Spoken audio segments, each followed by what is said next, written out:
대한민국 국군 장병 여러분, 준비됐습니까? 실로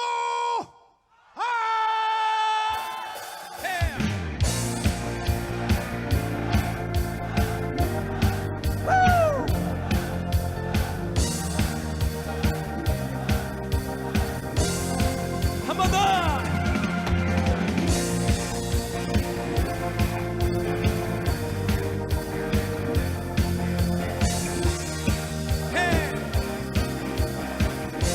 어두운 밤에 캄캄한 밤에 새벽을 찾아 떠난다.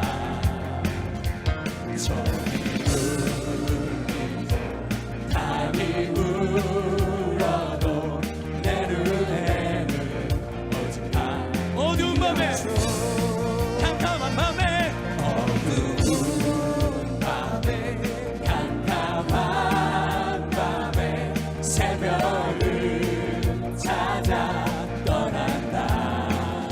종이 달이 울어도 내 눈에는 어둠 함께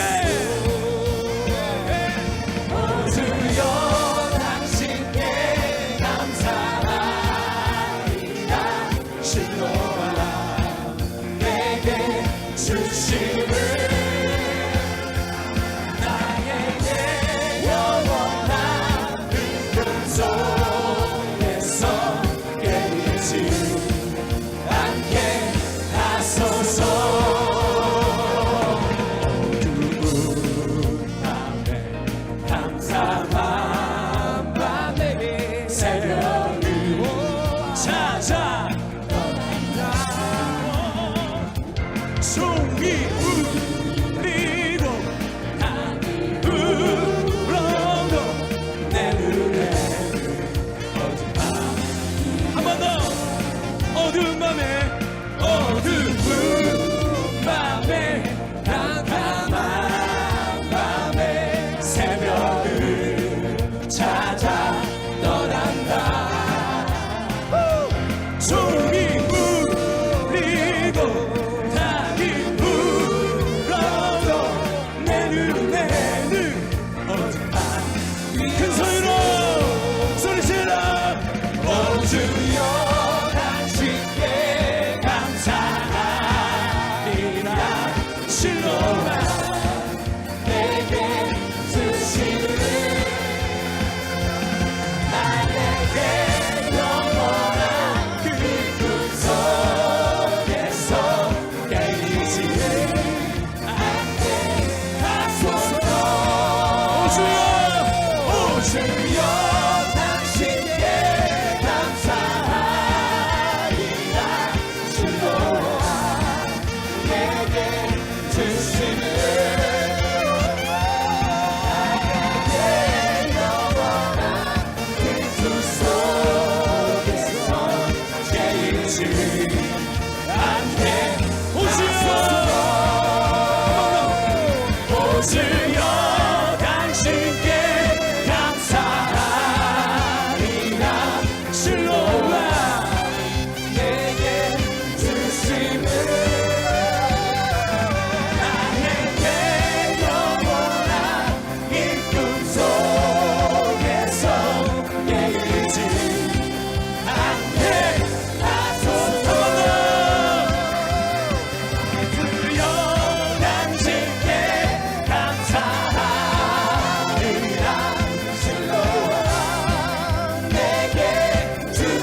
안녕하세요, 성도 여러분.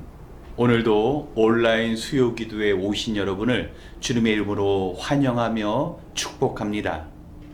우리가 시간을 내어 함께 기도할 때 이 기도를 통하여 하나님께서 우리 교회를 더욱 굳건히 세워 주실 줄 믿습니다. 느헤미야 6장을 보면 예루살렘 재건 공사는 51일 만에 완전히 이루어졌습니다.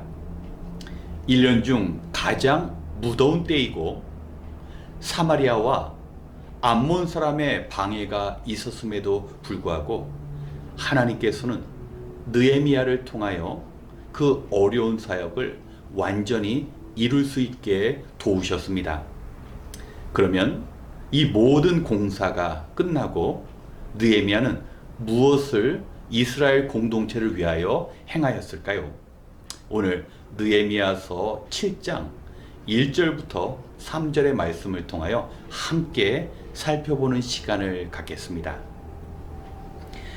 성벽을 다시 쌓고 문들을 제자리에 단 다음에 나는 성전 문지기와 노래하는 사람과 레위 사람을 세우고 나의 아우 하나니와 성체 지휘관 하나냐에게 예루살렘 경비를 맡겼다.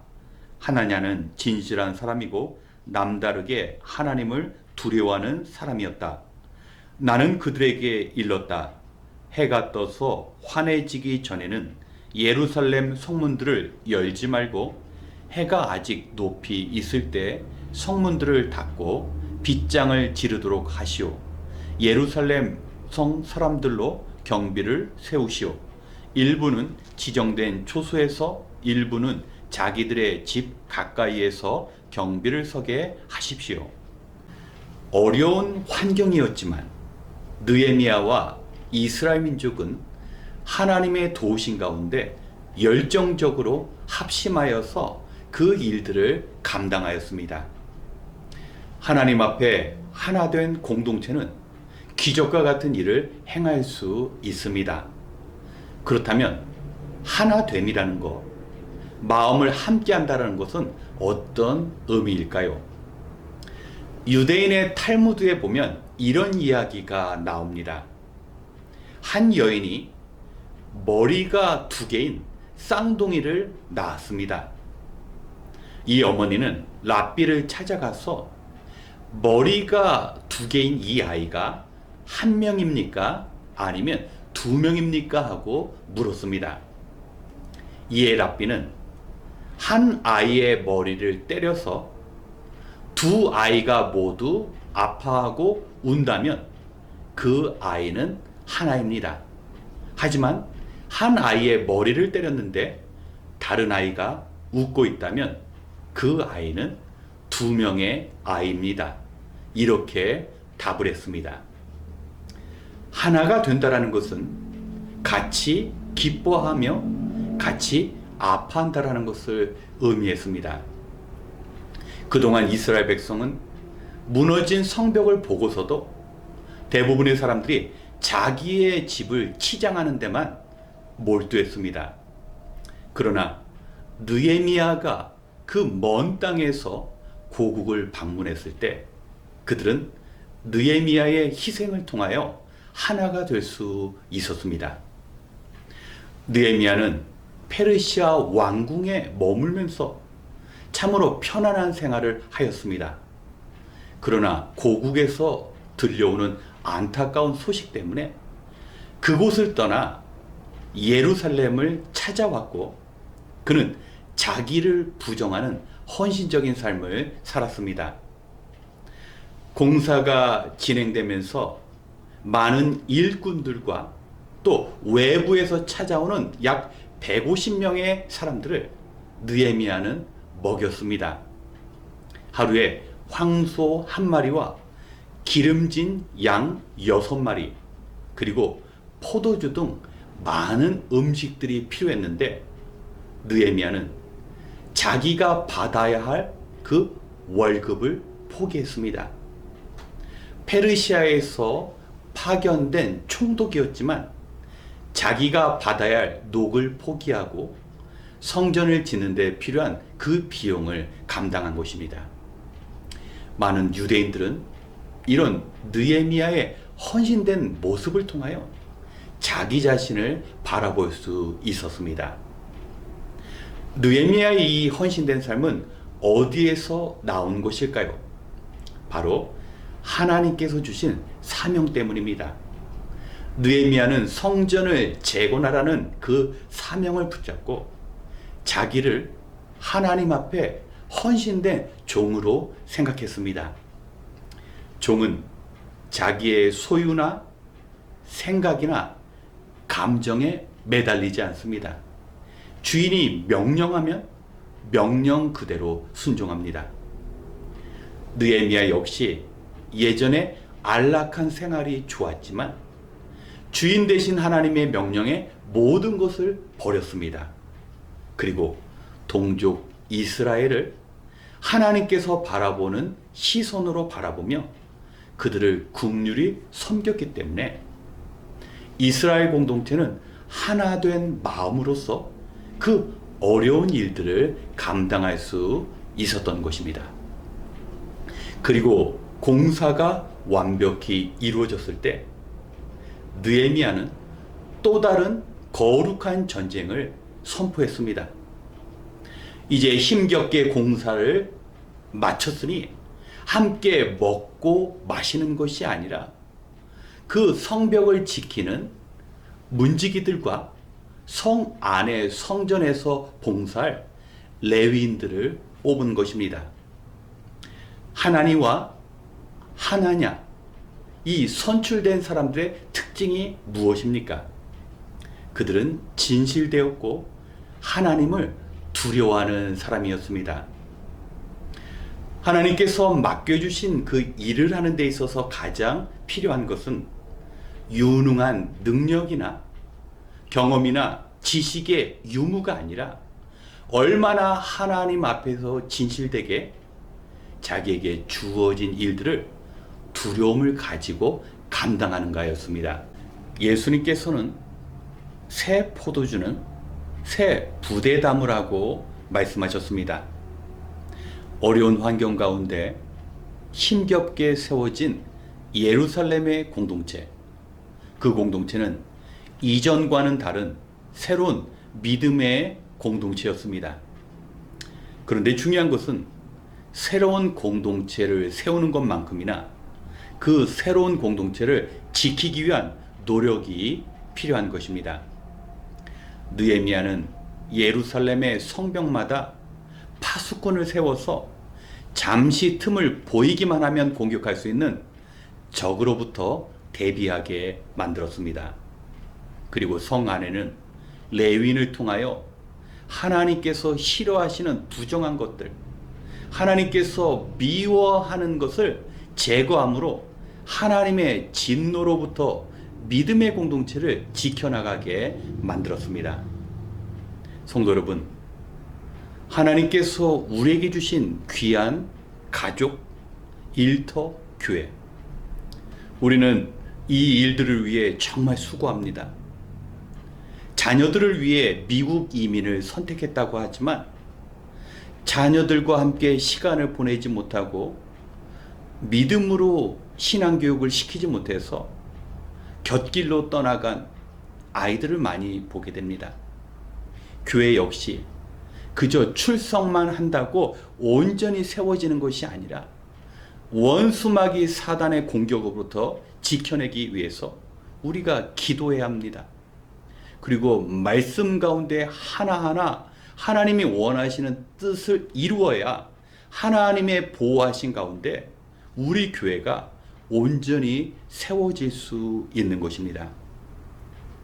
사랑하는 성도 여러분, 느헤미야가 정말 어렵게 세운 그 공동체를 새롭게 하기 위해서 결단하고 하나님 앞에 헌신한 것처럼 늘 기도하며 말씀 가운데 우리 자신을 살피고 하나님의 진노를 피하여 하나님의 보호하신 가운데 행복한 삶을 누려가시는 저와 여러분이 되시길 주님의 이름으로 축원합니다.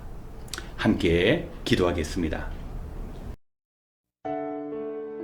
참 좋으신 하나님, 오늘도 주님의 은혜 가운데 하루를 마무리하게 하시고 우리 안에 하나님을 사모하는 마음을 주시사 이 기도의 자리로 인도하시니 감사드립니다.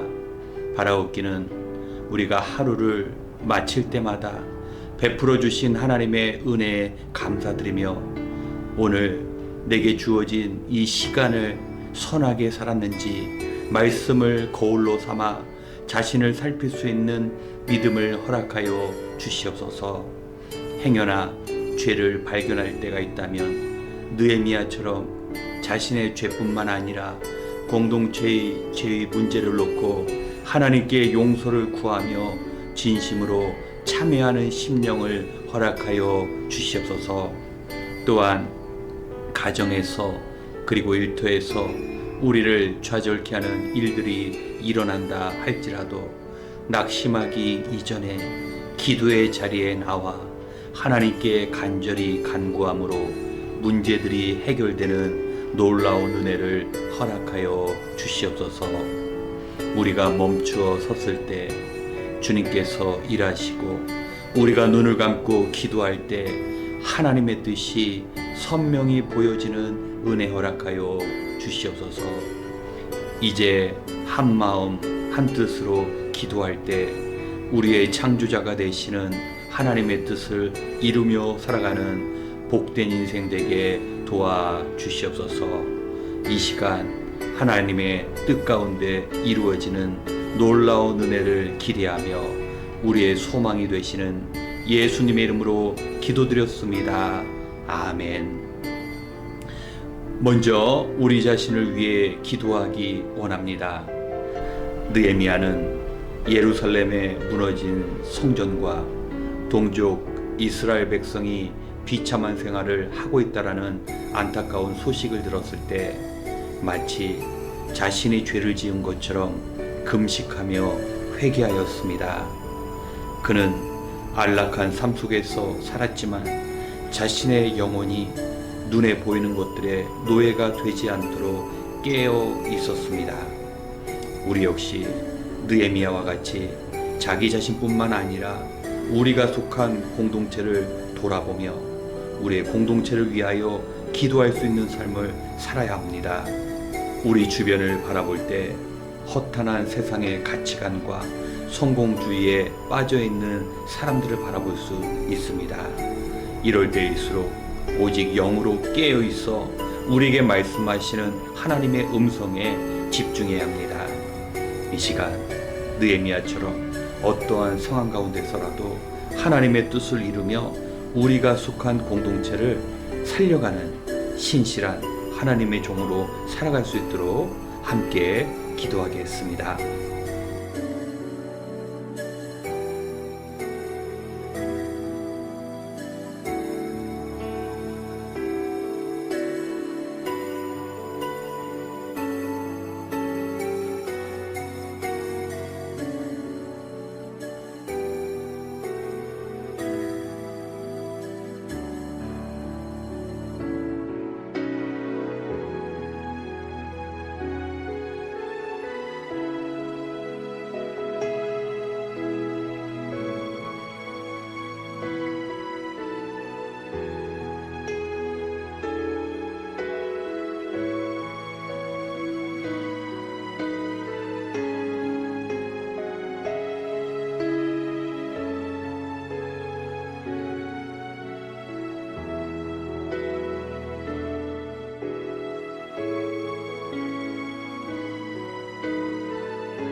두 번째, 우리의 자녀들을 위하여 기도하기 원합니다. 하나님께서는 우리의 자녀들을 선물로 주셨으며 동시에 바르게 양육해야 하는 책임과 의무도 주셨습니다. 먼저는 우리가 자녀들을 바른 길로 인도할 수 있는 선한 삶을 본으로 보여줄 수 있어야 합니다. 우리의 시간과 마음을 쏟지 않는다면 주님과 멀리한 채 세상에 휩쓸려가는 우리의 아이들이 될 것입니다. 그리고 우리의 자녀들을 위해 기도할 때 인생의 바른 길을 걸을 수 있는 좋은 선생님과 영적인 지도자를 만날 것입니다. 우리의 사랑스러운 아이들이 어떠한 형편과 문제 앞에서도 주님을 떠나지 않고 주님과 함께 동행하는 삶을 살아갈 수 있도록 이 시간 함께 기도하겠습니다.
세 번째, 우리 교회를 위하여 기도하기 원합니다. 코로나19가 장기화되고 변이 바이러스의 출현으로 온전한 예배가 어려워지며 그저 습관적이고 형식적인 예배를 드리기 쉽습니다. 우리가 예배에 소홀히 했던 점이 있다면 그 잘못을 하나님 앞에서 회개해야 합니다. 우리 자신이 예배에서 멀어져 가고 우리가 하나님과 관계가 깨어짐에도 불구하고 아무런 문제가 없이 이 땅에서 살아가고 있다면 그건 역시 회개해야 합니다. 예배에 성공하지 못하면 결코 이 땅에서 주님께서 원하시는 뜻대로 살아갈 수가 없습니다. 이스라엘 백성은 하나님 대신 세상을 사랑함으로 자신을 하나님께 드리는 예배자의 삶에서 실패했습니다. 그렇기에 느헤미야는 예배 공동체의 보호에 최우선순위를 두었습니다. 우리 역시 느헤미야와 같이 우리가 예배를 통해 공급받는 영적인 힘을 가지고 세상을 이겨나가고 무너진 우리의 신앙의 공동체를 온전히 세워 나갈 수 있도록 우리가 전심으로 교회를 위해 기도해야 합니다. 이 시간 우리와 우리 교회 공동체 한 분 한 분 평생 예배를 사모하며 예배의 승리자의 삶을 살아갈 수 있도록 이 시간 함께 기도하겠습니다.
마지막으로 이 땅의 모든 영혼들을 위하여 기도하겠습니다.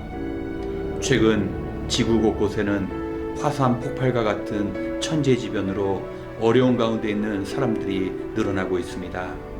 코로나19로 인하여 한 끼의 양식을 염려하며 살아가고 있는 사람들도 있습니다.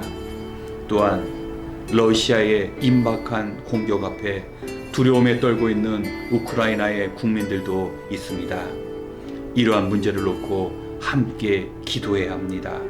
어려운 때에 들의 백합화를 입히시며 공중의 새를 먹이시는 하나님께서 모든 궁핍을 채워주시고 이 땅의 평화를 허락하시는 그 은혜를 위해 간구해야 합니다.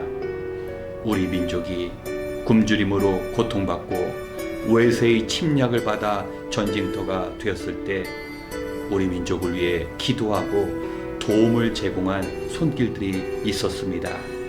이제 그 빚을 갚아야 합니다. 또한 아직도 이 땅에서 목자 없는 양과 같이 어찌할 바를 알지 못하며 영원한 죽음을 향해 달려가는 안타까운 영혼들도 있습니다. 땅끝까지 복음을 전하라고 명령하신 주님의 말씀대로 우리가 전도와 선교의 사명을 감당함으로 소망을 주시기 위해 이 땅에 오신 주님을 모든 영혼들이 만날 수 있도록 이 시간 함께 기도하고 이어 개인 기도 시간을 갖겠습니다. 기도하겠습니다.